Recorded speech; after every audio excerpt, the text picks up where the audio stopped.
As Dr. Periono, thank you very much for the introduction, and again, it's a pleasure to be with everybody here. I know some friends and colleagues that are attending this too as well, particularly Dr. George Spottle.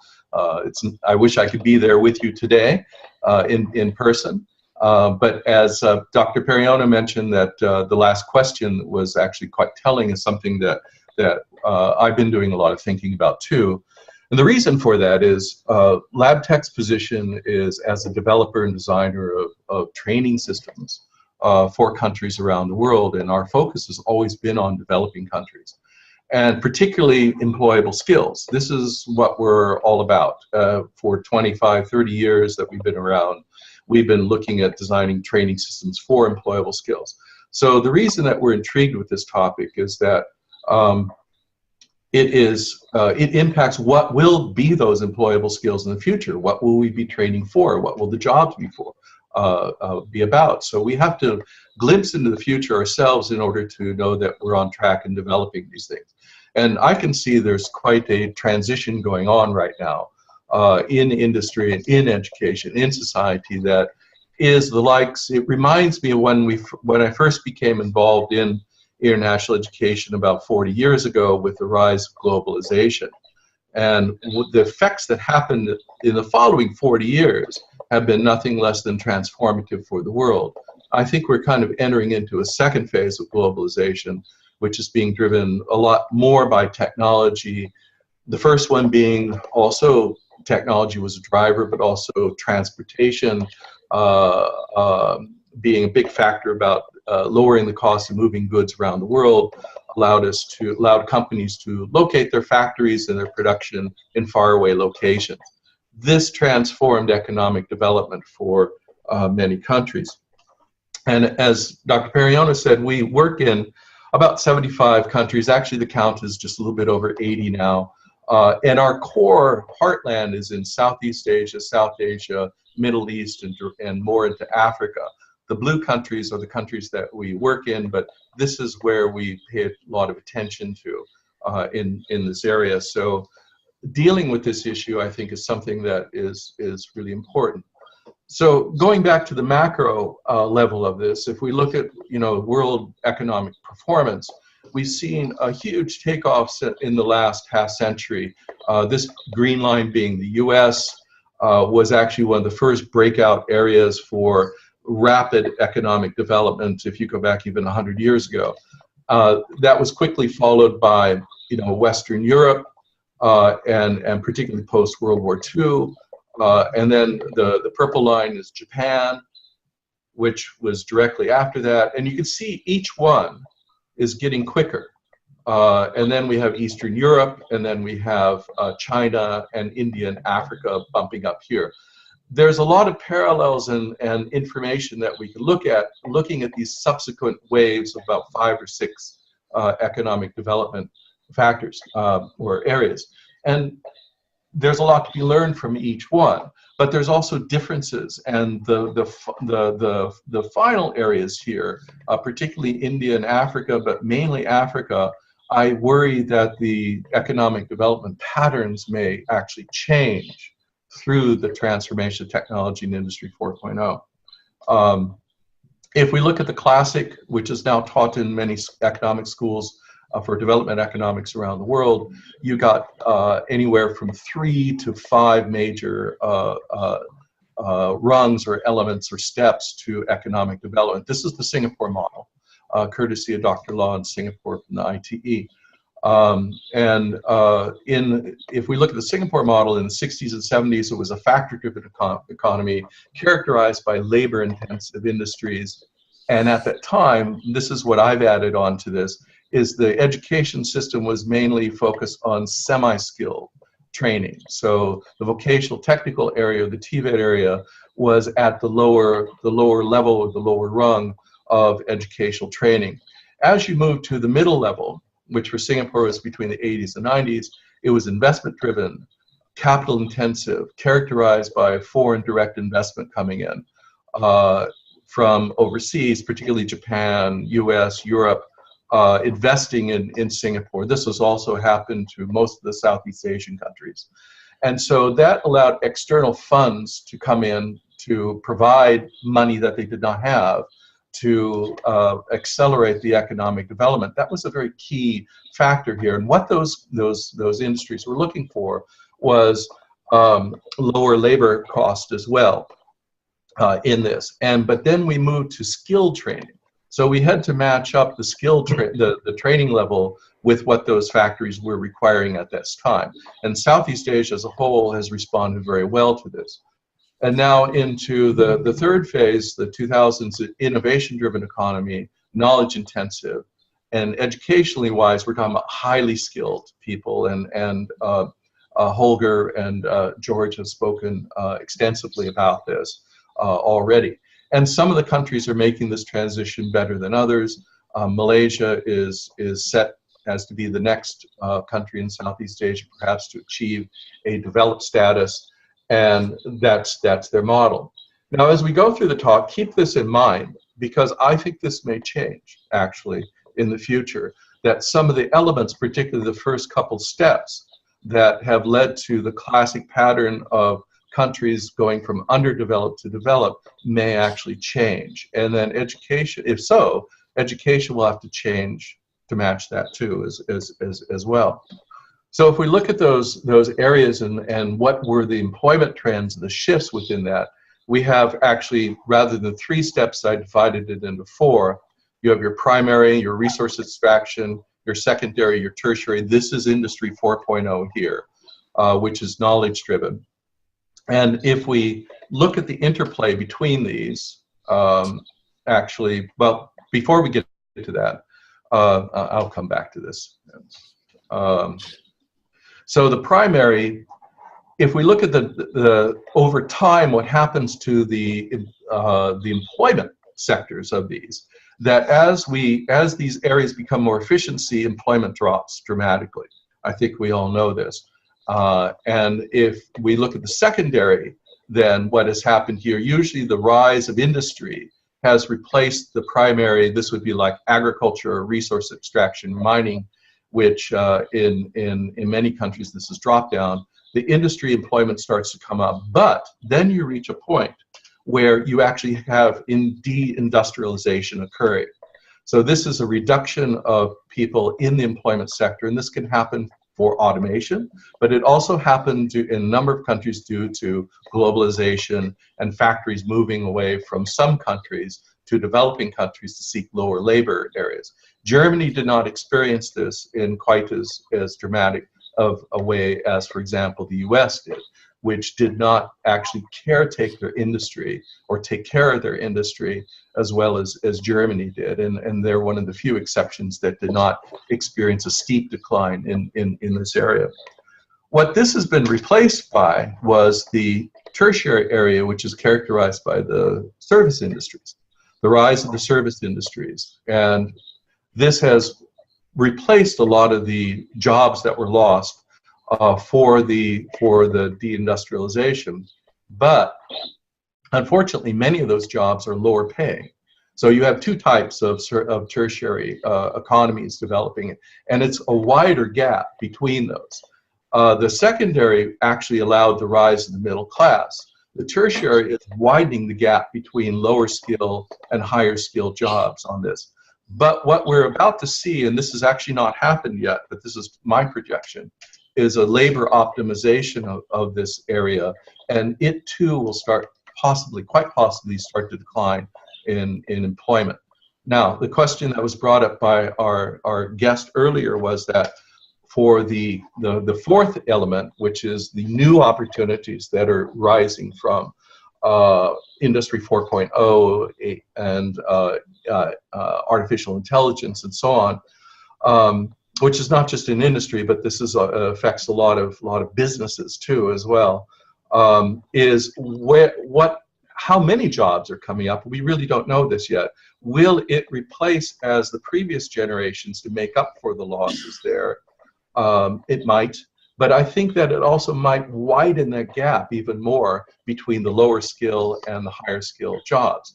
I think that the people that are coming out of these areas and being displaced may not be in the best positioned to uptake these new jobs. And as he very much rightly pointed out, those jobs may be elsewhere. So if we continue to look at this a little bit and go back to the US, what has happened here, we have the three waves here of the agricultural employment declining, the manufacturing rising and then lowering here, and then we have the services industry, which is not yet ticked down, but probably will over the next decade. This point here was quite significant. This is about 15% of our employment area dropped in industry over the last few decades. This group has been particularly vulnerable, and for the most part has taken low-level jobs in the service industry.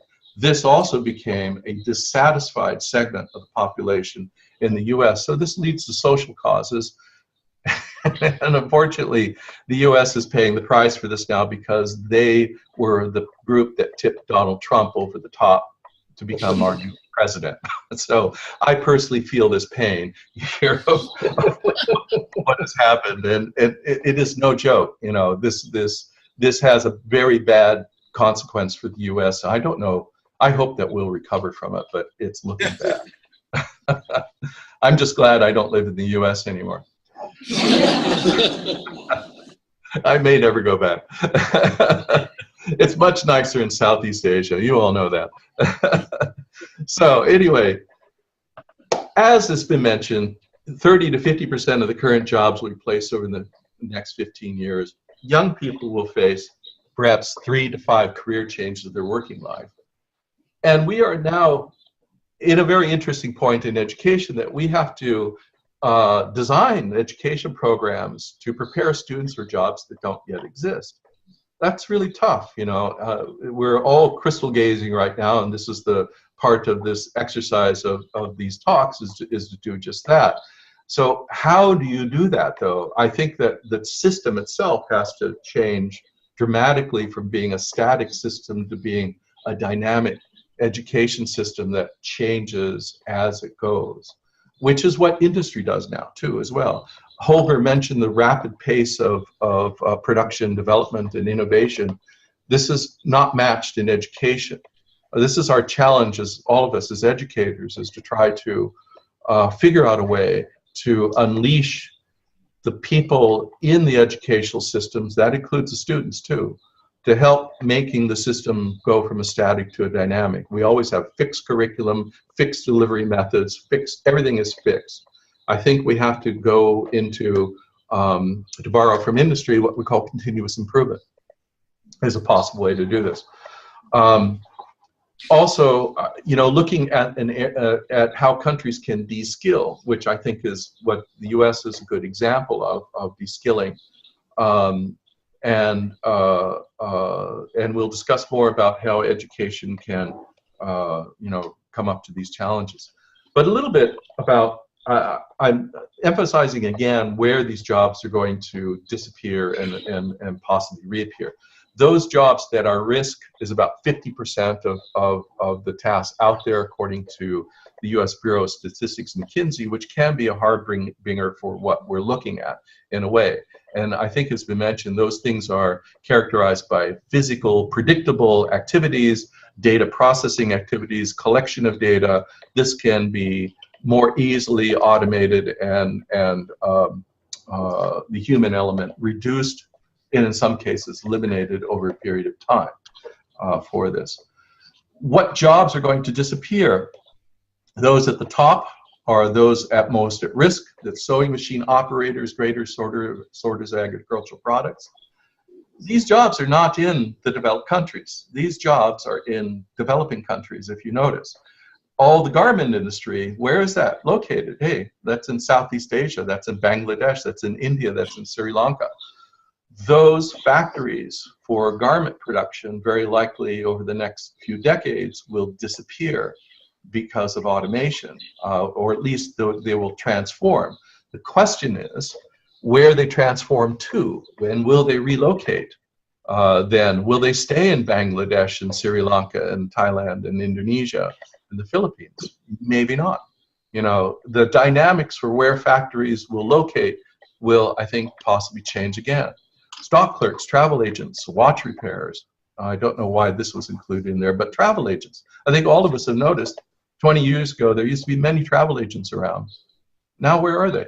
You know, they don't exist hardly because everything is done online. And so there are segments that we see around us already that are being greatly displaced. And this goes on and on. And up at the upper level, we have psychiatrists. Government apparently will never be out of a job, which is a good thing. I think that's good for Brunei too, as well. Education is usually put in this area too, as well, but it's not on this particular chart for there. But these are jobs that will disappear, 10 jobs or 10 categories over the next 20 years. We all know about drivers, taxis, buses, Ubers, trucks, with the self-driving automated autonomous vehicles. These jobs will very, very likely disappear, and the range is probably between 5 to 20 years in various countries. And so those segments come out. In the US, it's predicted that over 3 million truck drivers over the next 10 years will be displaced. And believe me, those people are not your new next tech entrepreneurs.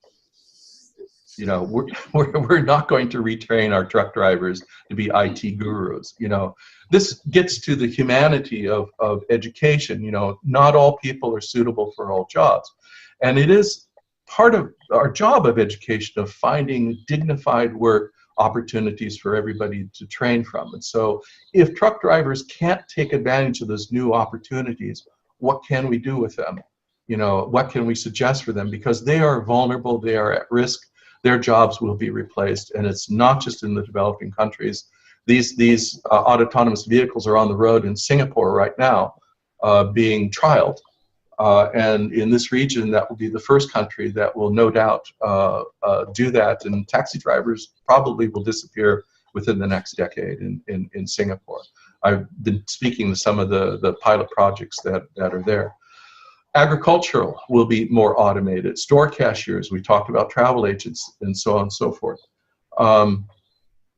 Jobs that will be less vulnerable and probably that we might want to look at and doing more of in education or creative arts, product systems development, complex maintenance, hybrid work with AI, human care and empathy jobs such as nursing, teaching, and psychiatry are all very good candidates for staying around for a long time. This particular chart is one that really woke me up. Because initially I was of the camp that figured that this is something that's not going to happen in developing countries. This is more of a problem for North America and Europe and Japan. But when I saw this, it was a real eye-opener for me. So you have a color gradation from lighter blue to darker blue, and the darker countries are those that are more at risk of having higher level jobs displaced. Now, if this data is true, which is from Oxford, then we have a real problem in developing countries. The gray areas, by the way, are those countries that know data, but I would think that they would be also in the darker area. The darker areas tend to be in developing countries. So this is a problem for us right now, and it will hit our areas that we're concerned with. I'm not sure about Brunei exactly how it fits in, because Brunei is rather an anomaly in Southeast Asia in the way that its economy is structured. But Philippines, Indonesia, Thailand, Malaysia are all going to be very hard hit in this area, even Singapore. A good friend of mine just brought up a case for call center operators in the Philippines. And the Philippines, as many of you may know, has about 900,000 people, almost 1 million people engaged in call centers. They're the second largest country in the world after India that has call centers. And the Philippine government's own projection is within 3 to 5 years, those jobs will all be lost due to automation of AI, the artificial bots. And if any of you have heard, doubt this, you just go on the internet and Google, or Google Duplex, and see their new automated voice assistant that will call to make appointments for you to get your hair cut, or to appointment for the restaurant, and it is just amazing. And it's a small step from what they already have to replacing the call centers. 3 to 5 years, I think, is very realistic, that you won't need human intervention except at a very high level, and that will be very few jobs in the call centers. So those 1 million jobs will disappear in the Philippines very soon. So what are we going to do with those people? Where are they going to operate? And the call center AI is not going to spawn new jobs in the Philippines for those people. So we have to find something else for them to do. This is about timing of this, and it is difficult to say what the timing is. There's a range, you know, of each of these technologies from 5 to 30 years. It may not happen as soon as people are saying, but it probably is going to happen. So if we're lucky, it takes longer. We have more time to prepare and adjust. I hope it's that. So this is what I'm calling the second wave of globalization, I think. And this is characterized by, again, shifting economies of wealth. But the shift that happened from developed countries to developing countries might, in fact, reverse. Shifting production. Factories may start to relocate again, but for different reasons. Last time it was seeking favorable taxation and lower wages. But now with automation and fewer jobs in these factories, that changes. And they may reverse and go back to Europe and North America. Increasing urbanization. This is a trend all over the world that seems irreversible. The jobs and skills mismatch, which is probably going to get worse. This issue about workers being displaced and what we do with them, and due to the relentless pace of change. And then I added this just because the comment of our speaker before, or the question, person, I think Andrew is his name, where does Society 4.0 lead to? We have to kind of get a hold of this agenda and figure out where's our comfort zone.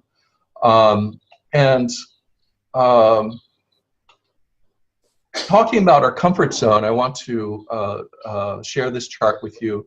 This was, I picked this up from reading a book of Thomas Friedman, who was the author of The World is Flat. His latest book is called Thank You for Being Late.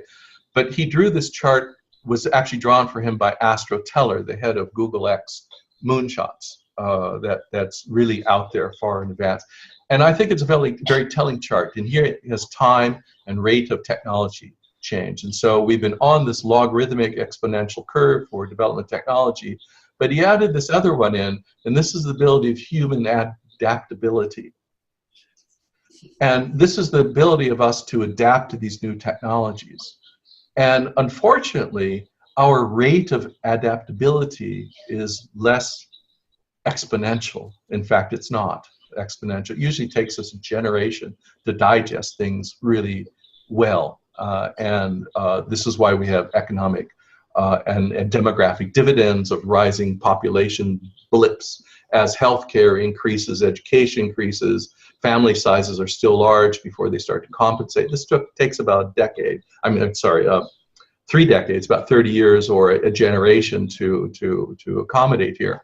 But at this point where these cross, this is where things become increasingly difficult. And he speculated we're already here at this point. We're beyond the point where it's comfortable, and it's going to get increasingly more uncomfortable, was his point. And I think this is something that's very interesting to reflect upon. So the issue on job displacements, you know, will those that are displaced be able to be retrained from new jobs? Who's going to do it? Will the new jobs be even in the same countries that they're displaced?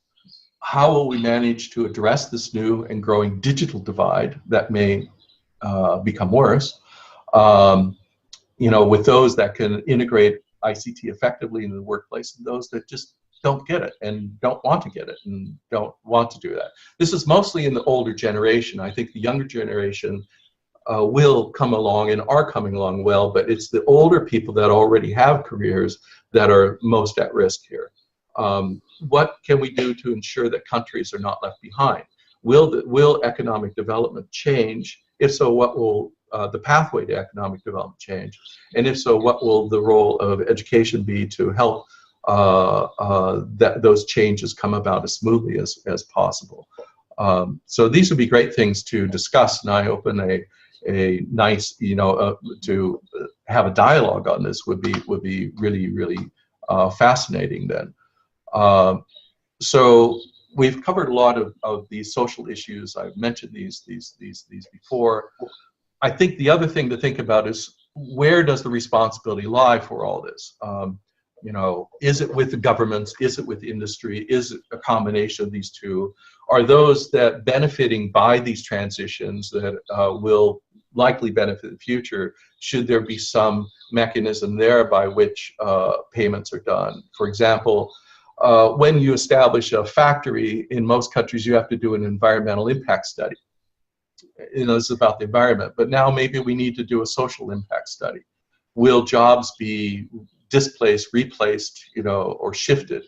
And if so, usually the company that comes in and builds a new factory has to mitigate those costs of any negative impacts to the environment. Well, maybe that same concept can be applied to the social impact too, as well, that the change will be allowed to happen when the social impact is also mitigated as part of the cost of upgrading and implementing the new plans for work. I can imagine Germany doing this, for example. I mean, you have so many regulations there about various things. This would be a minor one to add on for that. I doubt this will happen in the U.S. We're too laissez-faire about this, and that leads to disruptions and to a lot of angry people, as we talked about.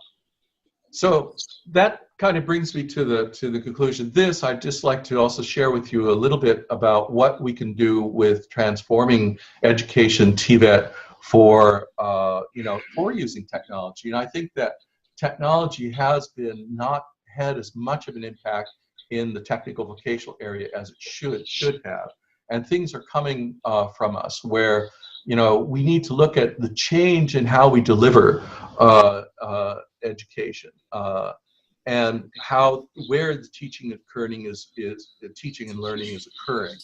And the number of these points have been mentioned by a number of our speakers already. How we engage with the student, and lifelong learning is certainly one of the things. But we need to practice that in the educational institutes itself. We need to set up educational institutes to be areas of lifelong learning, which they're not, because it's a fixed, static system in most cases, except for the universities. But as the lower levels of education, particularly vocational technical, they're static. They're not creative places as much as they should be.